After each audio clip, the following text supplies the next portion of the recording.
बंजारन बहू। कमला एक बहुत स्वार्थी महिला है। उसने पैसों के लिए एक ऐसे इंसान से शादी की जो पहले से शादीशुदा और एक बच्चे का पिता भी था। कमला के पति को मरे हुए एक अरसा बीत गया है। अब वो अपने सौतेले बेटे वैभव के साथ रहती है। वैभव के दिल में अपनी माँ को लेकर इतना डर है कि वो अपनी माँ के सामने एक शब्द नहीं बोल पाता। उसकी माँ जो कहती है उसको सर झुकाकर वही मानना पड़ता है। वैभव, तुमने अभी तक घर का काम क्यों नहीं किया? तुमसे कितनी बार कहा है कि सूरज निकलने से पहले तुम घर की साफ सफाई पूरी कर दिया करो। वैभव कुछ नहीं बोलता, चुपचाप सर झुकाए अपनी माँ की बात सुनता रहता है। तभी पास में खड़ा नौकर सुखराम कहता है, मालकिन, वैभव बाबा को रात से तेज बुखार है, इसलिए वो सुबह जल्दी उठ नहीं पाए। उनके बदले मैं घर की साफ सफाई कर देता हूँ। इसे कोई बुखार नहीं है। मैं इसे अच्छी तरह से जानती हूँ। ये सब काम न करने के बहाने हैं। सुखराम काका, बोल दो इसे, सारे घर का काम यही करेगा। और इससे समय पर अपना काम पूरा नहीं किया तो इससे आज का खाना भी नहीं मिलेगा। मगर मालकिन, वैभव बाबा की सच में ही तबीयत खराब है, आप एक बार देख तो लीजिए। कमला बिना कुछ बोले वहां से चली गई और बेचारा वैभव तेज बुखार में भी काम करता रहा। कमला वैभव की शादी एक ऐसी लड़की से कराना चाहती थी जो अनपढ़ हो और कमला से इसी तरह डरे जिस तरह वैभव डरता है, ताकि वैभव की सारी जायदाद और धन दौलत उसकी मुट्ठी में रहे। लेकिन आज के जमाने में ऐसी लड़की मिलना मुश्किल है। कमला कार में यही सब कुछ सोचती जा रही थी कि तभी रास्ते में, अरे ड्राइवर, तुमने कार क्यों रोक दी? और ये इतना शोर कैसा? मैडम, आगे कुछ बंजारों का खेल चल रहा है, इसलिए भीड़ लगी है। मैं अभी भीड़ को साइड में करवाकर कार निकालता हूँ। ड्राइवर भीड़ को साइड करके कार निकालने की कोशिश करने लगा कि तभी कमला की नजर रस्सी पर चल रही एक फुलवा नाम की बंजारन पर पड़ी। क्यों ना मैं इस बंजारन की शादी वैभव से करा दूं? ये तो अनपढ़ लग रही है, मेरे पैरों तले दबकर भी रहेगी। मुझे अभी इसके माँ बाप से बात करनी होगी। ये सोचकर कमला ने उन बंजारों से बात की और उन्हें शाम को अपने घर बुलाया। फुलवा के माता पिता वहां उसे लेकर आ गए। उन्होंने इतना आलीशान घर पहले कभी नहीं देखा था। अच्छा हुआ आप लोग आ गए। देखिए, मुझे घुमा फिरा कर बात करने की आदत नहीं है, इसलिए सीधे सीधे मुद्दे पर आती हूँ। मुझे आपकी बेटी बहुत पसंद है। मैं अपने इकलौते बेटे की शादी आपकी बेटी फुलवा से कराना चाहती हूँ। इसके बदले में आप जो चाहो वो ले सकती हैं। तभी फुलवा की माँ कहती है, ये क्या कह रही है मेम साहब? कहीं आप हमारी गरीबी का मजाक तो नहीं उड़ा रही ना? आप मेरे बेटे से मिल लो। अगर आपको मेरा बेटा पसंद आता है तो मैं कल से ही शादी की तैयारी शुरू कर दूंगी। सुखराम, सुखराम, वैभव को लेकर आओ। फुलवा अपनी माँ के कान में फुसफुसाती है, माँ, कहीं इस मेम साहब का छोरा पागल तो ना है? फुलवा अपनी माँ से बात कर रही होती है कि वैभव वहां आता है। फुलवा उसे देखती ही रह जाती है और उसके माता पिता उसकी शादी तय कर देते हैं। शादी वाले दिन किसी को फुलवा और वैभव की बेमेल विवाह की बात समझ में नहीं आती। फिर भी एक औरत कमला से पूछ ही लेती है, कमला जी, आपने अपने इकलौते बेटे की शादी देहाती गवार से क्यों करा दी? ये बंजारन आपके घर की बहू बनने लायक तो नहीं है। कम से कम अपने स्टेटस का ही ख्याल कर लिया होता। बहू तो अपने टक्कर की लाती, आपने तो बंजारन को ही बहू बना लिया। अब कमला को समझ में नहीं आ रहा था कि इस बात का क्या जवाब दे। वो कुछ देर चुप रही और सोच समझ कर कहती है, बहन जी, आपको तो पता है आजकल के बच्चे किसी की बात कहाँ सुनते हैं। मैं तो अपनी बहू एक पढ़ी लिखी और अपनी सोसाइटी की ही ढूंढ रही थी। लेकिन मेरे बेटे ने मेरे सामने इस बंजारन को लाकर खड़ा कर दिया। बोला कि मैं शादी करूंगा तो इसी से। अब भला मैं क्या करती, मुझे अपने बेटे के सामने झुकना ही पड़ा। कमला की ये बातें सुखराम भी सुन रहा था। उसने ये सारी बातें वैभव को जाकर बता दी। काका, मैं तो फुलवा को जानता भी नहीं, फिर माँ मेरे बारे में झूठ क्यों कह रही है? अरे बेटा, तुम कितने भोले हो, तुम्हें कुछ भी नहीं पता। तुम्हारे पिता अपनी सारी संपत्ति तुम्हारे नाम करके गए हैं।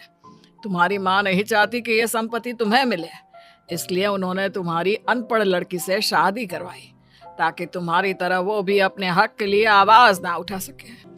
सुखराम काका, मैं क्या करूं, आप ही बताओ। माँ के सामने आते ही मेरे हाथ पैर कांपने लगते हैं। मैं माँ को कुछ भी नहीं कह पाता। वे दोनों बात कर ही रहे थे कि अचानक कमला वहां गई। कमला को देखकर दोनों घबरा गए। तुम दोनों फिर कभी बातें कर लेना, अभी फेरों का समय हो गया है, चलो जल्दी आओ। इस तरह फुलवा और वैभव की शादी हो गई। अगले दिन कमला ने फुलवा को बुलाया और उसे नसीहत देने लगी। देख बंजारन, तुझे मैंने अपनी बहू बना तो लिया है, लेकिन तुझे इस घर में आंख कान मुंह बंद करके रहना होगा। घर का काम कर और अपने पति से मतलब रख, समझी? कमला का ऐसा रवैया फुलवा को बिल्कुल समझ में नहीं आया। उसने वैभव से इस बारे में बात की। सुनिए ना, माँ जी ने जिस तरह मुझसे बात की मुझे अच्छा नहीं लगा। शादी से पहले तो वो मुझसे बहुत अच्छे से बात कर रही थी, लेकिन शादी के बाद उन्हें क्या हो गया? तुम ज्यादा मत सोचो, जैसा माँ कहती है वैसा ही करो। ये कहकर वैभव वहां से चला गया।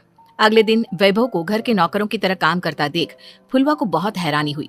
फुलवा ने इस बारे में सुखराम काका से बात की तो सुखराम काका ने फुलवा को सारी बात बता दी। अब फुलवा को समझ में आ गया कि उसकी सास ने एक बंजारन को बहू क्यों बनाया। एक दिन वैभव घर का काम कर रहा था, तभी उससे कांच की प्लेट टूट गई। किसने गिराई ये कांच की प्लेट?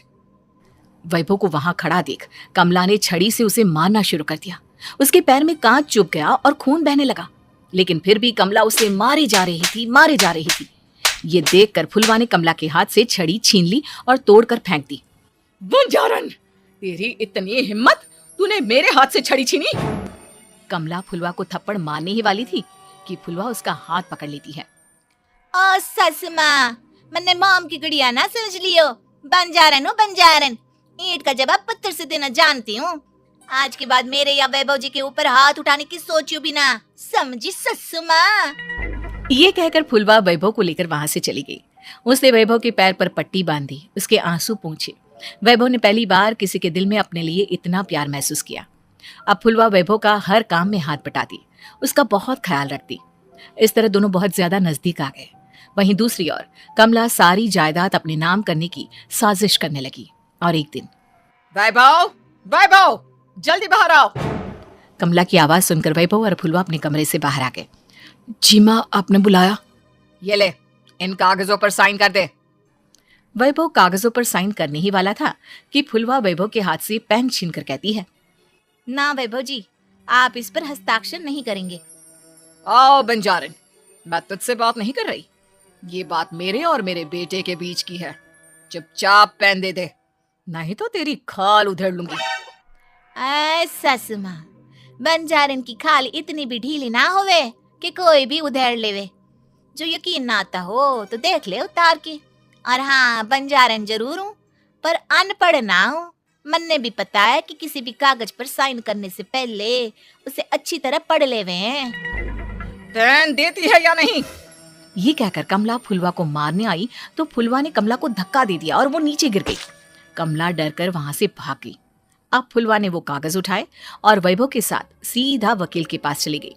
वकील ने वो कागज देखे और फुलवा को बताया, वैभव के पिता की सारी जायदाद और संपत्ति वैभव के नाम है, लेकिन वैभव की सौतेली माँ इस संपत्ति को अपने नाम कराना चाहती है, इसलिए इन कागजों पर वो साइन करा रही थी।